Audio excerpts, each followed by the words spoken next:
नमस्कार दोस्तों, मेरे चैनल पर आपका स्वागत है। आज हम आपके लिए एक छोटी सी कहानी लेकर आए हैं। जीवन में धोखा खाना भी बहुत जरूरी है, क्योंकि चलना माँ बाप सिखा देते हैं, लेकिन संभलना खुद ही सीखना पड़ता है। धोखा खाकर ही पता चलता है कि जिसको हम अपना समझते थे वह सच में अपना नहीं था, वह अंदर से कुछ और ही होता है, जो कि समय आने पर अपना असली चेहरा दिखाता है। इसलिए धोखा खाना भी बहुत जरूरी है।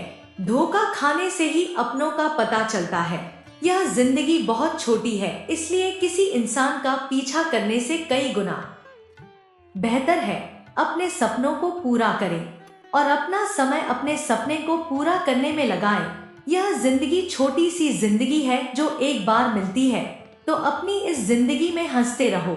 हंसना इसलिए नहीं कि आपके पास हंसने का कारण है, इसलिए क्योंकि दुनिया को रत्ती भर भी फर्क नहीं पड़ता आपके आंसुओं से। आपके उन आंसुओं को देखकर इस दुनिया को अच्छा लगता है। इसलिए अपनी जिंदगी में खुश रहो। कौन क्या कर रहा है, क्या बोल रहा है, आपको इस बात से कोई फर्क नहीं पड़ना चाहिए।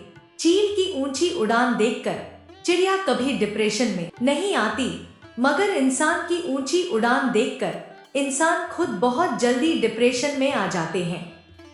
अक्सर हम जीवन में सोचते हैं कि हमने जीवन में ऐसा कोई पाप नहीं किया, फिर भी हमारे जीवन में इतना कष्ट क्यों आया। हमने तो किसी का कुछ बुरा नहीं किया, नहीं किसी को कष्ट दिया है, तो हमको इतना कष्ट और दुख क्यों मिल रहे हैं। यह कष्ट और कहीं से नहीं, बल्कि उन लोगों की बुराई करने के कारण, उनके पाप कर्मों से हमारे पास आया होता है, जो हम किसी की बुराई करते ही हमारे पास आ जाता है। हम जितना किसी इंसान को कोसते रहेंगे कि वह इंसान से हमारे साथ अच्छा नहीं किया, हमने उसका क्या किया था जो उसने हमको यह दिन दिखा दिए, हम जितना उसका नाम अपनी जुबान पर रखेंगे, उस इंसान के बुरे कर्म हमारे पास आ जाएंगे। इसलिए जो जैसा करता है करने दो, भगवान सब देख रहा है। अगर किसी ने आपके साथ बुरा किया है तो भगवान उसको देख रहा है, उस इंसान के सारे बुरे कर्म सामने आएंगे। आप भगवान के नाम का सिमरन करते रहो, सब अच्छा हो जाएगा। बहुत समय पहले की बात है, एक गांव में एक गरीब पंडित अपनी पत्नी के साथ रहता था। एक दिन की बात है, पंडित कुछ काम के लिए शहर गया था, तो वह अब अपने गांव जा रहा था। तब उसने देखा कि रास्ते में एक चिड़िया एक रोटी को पकड़कर उसको को खाने की तैयारी कर रही थी। तभी पंडित ने चिड़िया की चोंच से वह रोटी छीन ली। मुंह का आहार छिन जाने पर चिड़िया ने निराश होकर आकाश की तरफ देखते हुए कहा, दूसरे को दुख देना अच्छी बात नहीं है। उस दिन चिड़िया बहुत निराश हो गई और वह बहुत रोई कि उसके मुंह से उस पंडित ने निवाला छीन लिया था। बाद में चिड़िया जब रोटी के बारे में सोचती तो पंडित को श्राप देते हुए कहती है, जिस तरह तुमने मुझे निराश किया, तुम भी उसी तरह एक दिन निराश होगा। रोटी के बारे में सोचते सोचते चिड़िया ने और चिड़िया के बच्चों ने कुछ दिनों तक कुछ नहीं खाया और भूख के वह मर गए, जबकि पंडित ने खुशी के साथ उस रोटी को खा लिया। कुछ दिनों के बाद पंडित के घर एक पुत्र का जन्म हुआ। लड़का देखने में इतना सुंदर था कि जो भी उसे देखता अपने हाथ में उठा लेता था। माँ बाप उसे देखकर भूख प्यास भूल जाते। लड़का इतना प्यारा था कि माँ बाप उसके बिना एक पल भी नहीं रह पाते थे। लड़का जब युवक बन गया, तभी विधाता की विडंबना के चलते निष्ठुर काल ने पंडित और उसकी पत्नी की खुशी छीन ली। जिस दिन लड़का मृत्यु को प्राप्त हुआ, उसके बाद माँ बाप के आंसू रुकने का नाम नहीं ले रहे थे। दोनों ने खाना पना छोड़ दिया और दिन रात दोनों छाती पीटते हुए कहते, पत्थर दिल यम ने हमें जीते जी जला दिया।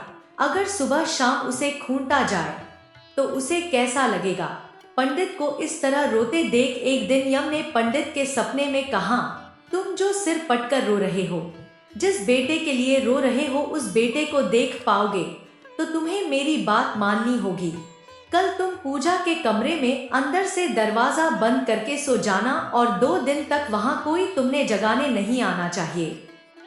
अगले दिन ब्राह्मण ने सपने के बारे में विस्तार से अपनी पत्नी को बताया और यम के कहे अनुसार पूजा घर के पास जाकर सो गया। जब पंडित को गहरी नींद आई तब एक यमदूत वहां आया और पंडित का शरीर वहीं छोड़कर उसकी आत्मा को अपने साथ यमपुरी लेकर चला गया। यमपुरी में पंडित ने ना जाने कितने सारे नजारे देखे। कहीं पापी को यमदूत कूट कूट कर दर्द दे रहे थे, तो कहीं भयंकर पापी को उन्हें घसीट कर नरक कुंड में डाल रहे थे। झुंड बनाकर यमदूत घूम रहे थे, शोर मचा रहे थे। इस तरह जगह जगह अजीब अजीब मंजर देखकर पंडित के होश उड़ गए और डर के मारे वह कांपने लगा। यमदूत उसे यमराज के पास लेकर आया। डर के मारे थरथर कांप रहे पंडित को देखकर यमराज ने उससे कहा, पुजारी डरो मत, तुम्हें यहाँ कुछ नहीं होगा, कोई तुम्हें कुछ नहीं करेगा। थोड़ा सांस लो और जरा तुम उन नौजवानों की तरफ देखो, क्या उनमें से कोई तुम्हारा बेटा भी है? पंडित ने उन नौजवानों तरफ देखा तो अपने बेटे को मौजूद पाया। बेटे को देखकर पंडित बहुत ज्यादा खुश हुआ। फिर उसने यमराज से कहा, जी महाराज, वह मेरा बेटा है। पंडित का जवाब सुनकर यमराज ने कहा, उसे यहाँ बुलाओ, अगर ना आए तो वहां जाकर बुला लाओ। पंडित ने अपने बेटे को पुकारा मगर वह नहीं आया। पंडित ने उसको फिर बुलाया पर वह फिर भी नहीं आया। उसको देखकर अपना मुंह उसने पीछे कर लिया। फिर पंडित उसके पास गया और जाकर बोला, मेरे बच्चे, मैं आया हूँ, तुम मेरे साथ चलो। पंडित ने 2-3 बार इस तरह कहा मगर बेटे ने उसकी तरफ देखा ही नहीं। तब उसका हाथ पकड़कर पंडित ने कहा, मेरे बच्चे इधर देखो तो मैं हूँ तुम्हारा पिता। यह सुनकर बेटे ने बाप की तरफ देखकर चिल्लाकर कहा, तुम मुझे बेटा क्यों कह रहे हो? मैं तुम्हारा बेटा नहीं हूँ। कभी तुमने चिड़िया को तकलीफ पहुंचाकर उसके मुंह का खाना छीन लिया था और वह चिड़िया और उसके बच्चे भूख के कारण मर गए थे। उसी का बदला लेने के लिए मैं तुम्हारा बेटा बनकर तुम्हारे घर पर जन्म लिया था। अब याद आया, जिस तरह मेरे मन को तुमने तकलीफ पहुंचाई थी, उसी तरह मैं तेरे मन को तकलीफ पहुंचाकर चला आया। बेटे का जवाब सुनकर पंडित निराश हो गया और यमराज के पास उदास होकर बोला, वह मेरा बेटा नहीं है। पंडित की बात सुनकर यमराज ने उससे कहा, तुम लोग बेवजह मुझे कोस रहे थे, अब पता चल गया ना किसका कसूर था। तुम्हारे ही कर्मों का फल है, इसमें मेरा नहीं तुम्हारा कसूर है। इतना कहकर यमराज ने दूत को इशारा किया और दूत पंडित की आत्मा लेकर तुरंत उसके पूजा घर में पहुंच गया। पंडित के शरीर में उसकी आत्मा डालकर यमदूत चला गया। पंडित जागते ही उसकी पत्नी को सपने का सारा हाल बता दिया और उसके बाद पंडित और उसकी पत्नी ने दिवंगत बेटे की याद में आंसू बहाना बंद कर दिया। किसी को बुरा बोलना, चुगली करना, बुराई करना, जलन व ईर्ष्या का भाव रखना, यह सब आपकी तरक्की व खुशियों को रोक देते हैं, आपके जीवन में गहरा प्रभाव डालते हैं।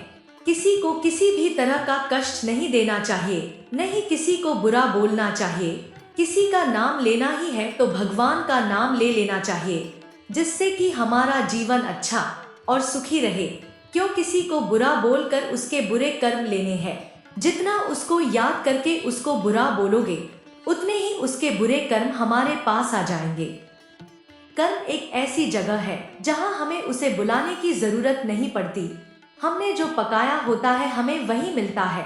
इस संसार में जो जैसा कर्म करता है उसे वैसा ही फल प्राप्त होता है। कर्म आखिरकार सामने आता है, जैसा बोग है वैसा ही काटोगे। जल्द ही या बाद में ब्रह्मांड आपको वह परोस देगा जिसके आप हकदार हैं। कर्म ही व्यक्ति की पहचान का मुख्य आधार होता है। इस जीवन में जो कर्मों का तीर हम चलाएंगे वह आज नहीं तो कल वापस लौट कर आपके पास आएगा। जल्दी नहीं आएगा पर आएगा जरूर। इसलिए जीवन में हमेशा सकारात्मक ही सोचें। सफलता प्राप्त करने के लिए हमें हमेशा सकारात्मक कर्म करने चाहिए। हमेशा अच्छा ही सोचना और बोलना चाहिए, क्योंकि कर्म ही हमारे भविष्य को निर्धारित करते हैं। तो इस कहानी से आपको कुछ अच्छा सीखने को मिला होगा। ऐसे ही कुछ नई नई कहानी आपके लिए हम लेकर आते रहेंगे। हमारे साथ जुड़े रहने के लिए कृपया हमारा चैनल को फॉलो कर लेना और वीडियो अच्छी लगी है तो लाइक कर देना। खुश रहो, हमेशा हंसते रहो। धन्यवाद।